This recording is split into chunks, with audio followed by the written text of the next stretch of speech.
আসসালামু আলাইকুম, সবাইকে স্বাগত জানাচ্ছি আমার চ্যানেলে। আজকে আপনাদের সাথে শেয়ার করছি এবিসি প্যানকেকের রেসিপি। নর্মাল প্যানকেক থেকে এই প্যানকেকটি একটু অন্যরকম হয়। তাছাড়া নর্মাল প্যানকেকের চেয়ে এই প্যানকেকটি খেতেও বেশি টেস্টি হয়।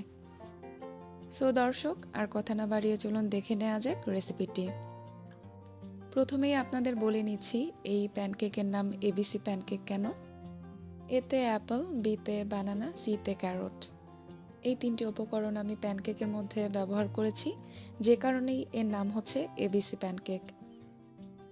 অনেক সময় দেখা যায় যে বাচ্চারা ভেজিটেবল বা ফ্রুটস খেতে চায় না। আপনারা যদি এভাবে প্যানকেকটি বানিয়ে দেন বাচ্চাদের, তাহলে কিন্তু বাচ্চারা বেশ মজা করেই প্যানকেকগুলো খেয়ে নেবে। তো আপেল আর গাজরটা একটা গ্রেটারের সাহায্যে গ্রেট করে নিচ্ছি। এবার একটা বাটিতে নিয়ে নিলাম 2টা কলা। কাঁটা চামচের সাহায্যে কলাটাকেও ম্যাশ করে নিচ্ছি।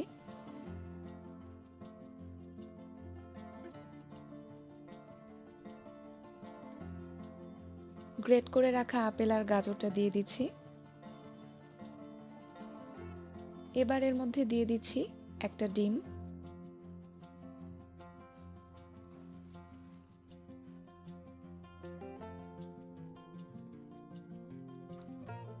দুধ দিচ্ছি হাফ কাপ।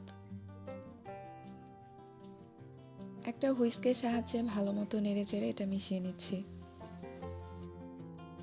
প্যানকেক বেশি পরিমাণে বানাতে চাইলে সব কিছুর পরিমাণও বাড়াতে হবে।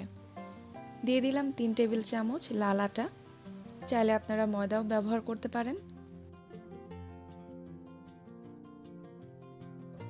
বেকিং পাউডার দিলাম 1 চা চামচ, লবণ দিচ্ছি 1 চিমটি পরিমাণ, ভ্যানিলা এসেন্স দিলাম হাফ চা চামচ। হুইস্কের সাহায্যে আবারও নেড়েচেড়ে ভালো মতো মিশিয়ে নিচ্ছি সব কিছু। এখানে কিন্তু আমি কোনো প্রকার চিনি ব্যবহার করিনি, তবে আপনারা চাইলে চিনি অ্যাড করতে পারেন। যেহেতু আপেল, গাজর আর বানানা এখানে ব্যবহার করা হয়েছে, এমনিতেই কিন্তু এটা মিষ্টি লাগবে।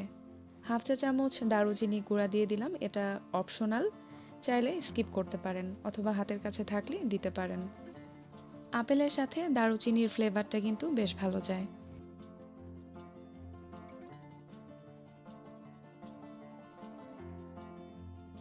চুলায় একটা প্যান দিয়ে দিলাম সামান্য পরিমাণ বাটার। বাটার খুব বেশি পরিমাণে দেওয়ার দরকার নেই। বাটার না থাকলে আপনারা সামান্য পরিমাণে তেল ব্রাশ করে নিতে পারেন। এবার প্যানকেকের ব্যাটার দিয়ে দিচ্ছি। আপনাদের পছন্দ অনুযায়ী প্যানকেকটা বানাতে পারেন ছোট অথবা বড় করে। চুলাটা মিডিয়াম টু লোর মাঝামাঝি রেখে ঢেকে দিলাম। 2 মিনিট পর ঢাকনাটা খুলে উল্টে দিচ্ছি।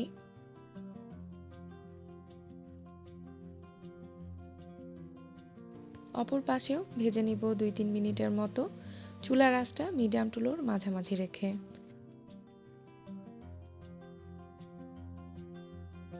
তো এই প্যানকেকটা হয়ে গেছে, এটা তুলে নিচ্ছি।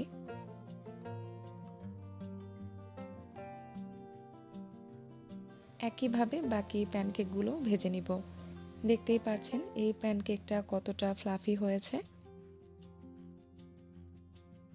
প্যানকেকের মধ্যে আপেল আর কলা দেওয়াতে এর কালারটা ডার্ক ব্রাউন হয়েছে। তাছাড়া আমি প্যানকেকটাকে একটু কড়া করে ভেজেছি, তবে আপনারা চাইলে আরও হালকা করেও ভাজতে পারেন। তো সবগুলো প্যানকেক ভাজা হয়ে গেছে, এবার পরিবেশনের পালা। পরিবেশনের আগে এর ওপরে একটু মধু দিয়ে দিচ্ছি। এছাড়াও আপনারা ফ্রুটস দিয়েও প্যানকেকটি পরিবেশন করতে পারেন। স্ট্রবেরি দিয়ে পরিবেশনের আইডিয়াটা আমার মেয়ের ছিল। সো আশা করি হেলদি এবং টেস্টি এই প্যানকেকটি আপনারা বাসায় ট্রাই করবেন, আশা করি ভালো লাগবে। আজ এ পর্যন্তই, পরবর্তী ভিডিও দেখার আমন্ত্রণ জানিয়ে শেষ করছি। সে পর্যন্ত সবাই সুস্থ থাকুন, ভালো থাকুন, আল্লাহ হাফেজ।